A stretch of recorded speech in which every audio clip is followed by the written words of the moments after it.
যিনি আল্লাহ তিনি মোহাম্মদ, যিনি মোহাম্মদ তিনি আল্লাহ, এটা শিরকি আকীদা। আল্লাহকে তারা নিরাকার মানে, যত কাল্লা তত আল্লাহ বলে, নাউযুবিল্লাহ। তার মানে এখানে যত মানুষ আছে প্রত্যেক মানুষের কাল্লার সাথে আল্লাহ আছে নাকি, নাউযুবিল্লাহ। এই আকীদা যারা বিশ্বাসী এটা সম্পূর্ণ শিরকি আকীদা। এই আকীদা বিশ্বাসী হওয়া যাবে না। আল্লাহ নিজে বলছেন আর রহমান আলাল আরশি ইস্তাওয়া, রহমান আরশে সমুন্নত, অর্থাৎ রহমান আরশে আছেন, এটা আপনাকে স্বীকৃতি দিতে হবে। যত আল্লাহ তত আল্লাহ, এটা বললে শিরক হবে। সুতরাং সতর্কতা অবলম্বন করতে হবে আকীদার ক্ষেত্রে, সাবধানতা অবলম্বন করতে হবে আকীদার ক্ষেত্রে।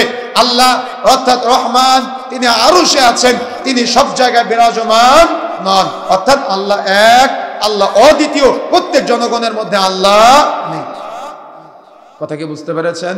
অর্থাৎ যত আল্লাহ তত আল্লাহ, এটা বলা শিরক হবে। এটার সাথে মেলাতে গিয়ে আরেকটা শিরক বাঙালিরা করে, রাসূলকে বেশি ভালোবাসতে গিয়ে বলে আল্লাহ নাকি নবী হয়ে দুনিয়াতে এসেছেন, আবার মুহাম্মদ দুনিয়া থেকে আল্লাহ হয়ে আসমানে উঠে গিয়েছেন, বলে নাউযুবিল্লাহ। দেখবেন আমাদের সমাজের কিছু কিছু মসজিদে এক পাশে আল্লাহ এক পাশে মুহাম্মদ লেখা থাকে, দেখেছেন না আপনারা? আচ্ছা, আপনি কি জানেন এই সংস্কৃতি কোথা থেকে এসেছে? এটা আপনার কাছে বাহ্যিকভাবে দেখতে ভালো লাগে। আমরা এই কথাগুলো বলে অনেক বক্তা বলে যে আপনারা এগুলাকে নিয়ে বিভ্রান্ত ছড়ান কেন? আপনি কি জানেন এটা সুফিদের আকীদা? আপনি কি ধারণা আছে এটা সুফিদের আকীদা? তারা ধারণা করে আল্লাহ নবী হয়ে মুহাম্মদ হয়ে দুনিয়াতে এসেছে, আবার মুহাম্মদ আল্লাহ হয়ে আসমানে উঠে গিয়েছে। এখন যদি কেউ আকীদা বিশ্বাস করে সে কি মুসলমান থাকবে? কথা বলতেছেন, এখন মুসলমান থাকবে? তাহলে আকীদা বিশ্বাস করা যাবে না। যিনি আল্লাহ তিনি মোহাম্মদ, যিনি মোহাম্মদ তিনি আল্লাহ, এটা শিরকি আকীদা, এটা কুফরি আকীদা। এই আকীদা বিশ্বাস করা যাবে না। আল্লাহ আল্লাহর জায়গায় আর মুহাম্মদ সাল্লাল্লাহু আলাইহি ওয়াসাল্লাম মুহাম্মদ সাল্লাল্লাহু আলাইহি ওয়াসাল্লামের জায়গায়। আল্লাহ হলেন স্রষ্টা আর মুহাম্মদ সাল্লাল্লাহু আলাইহি ওয়াসাল্লাম হলেন সৃষ্টি। সৃষ্টি আর স্রষ্টাকে আপনি এক করবেন, আর আপনি বলতেছেন এগুলা কি নিয়ে আমরা কথা বলি কেন? জ্ঞান আছে আপনার? ইলম আছে আপনার? আমরা তো আপনার শিরকের মাধ্যমে ঐক্য করতে চাই না। আমরা ঐক্য চাই তাওহীদের ভিত্তিতে, আমরা ঐক্য চাই সুন্নতের ভিত্তিতে।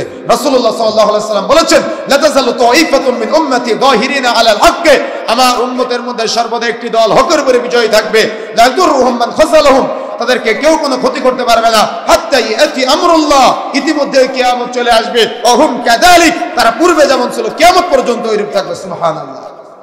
এটা হলো তাওহীদের ঐক্য, এটা হলো সুন্নতের ঐক্য। কিন্তু এটা বাদ দিয়ে আপনি আজকে জনপ্রিয়তার জন্য আপনি বলবেন যে এগুলা তো রাখলেই কি না রাখলেই কি, এই আপনার কথার মাধ্যমে এই সুফিবাদী আকীদা বাংলাদেশে প্রচলন ঘটতেছে। যেখানে আল্লাহ সেখানে মুহাম্মদ সাল্লাল্লাহু আলাইহি ওয়াসাল্লামের স্থান দেওয়া হচ্ছে, কিন্তু আল্লাহ স্রষ্টা আর মুহাম্মদ সাল্লাল্লাহু আলাইহি ওয়াসাল্লাম হলেন সৃষ্টি।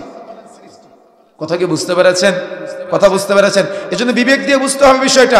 সুফিদের আকীদা আপনার ভিতরে কেন? আপনি তো জ্ঞানী মানুষ, আপনি তো বিবেক সম্পন্ন মানুষ, আপনার মাঝে আকীদা পাওয়া যায় কেন? সুতরাং যিনি আল্লাহ তিনি মুহাম্মদ, যিনি মুহাম্মদ তিনি আল্লাহ, এই আকীদা যদি কেউ লালন করে, এই আকীদা যদি কেউ বিশ্বাস করে, তাহলে নিঃসন্দেহে সে শিরক আকবারে জড়িত। তওবা করে ফিরে আসতে হবে।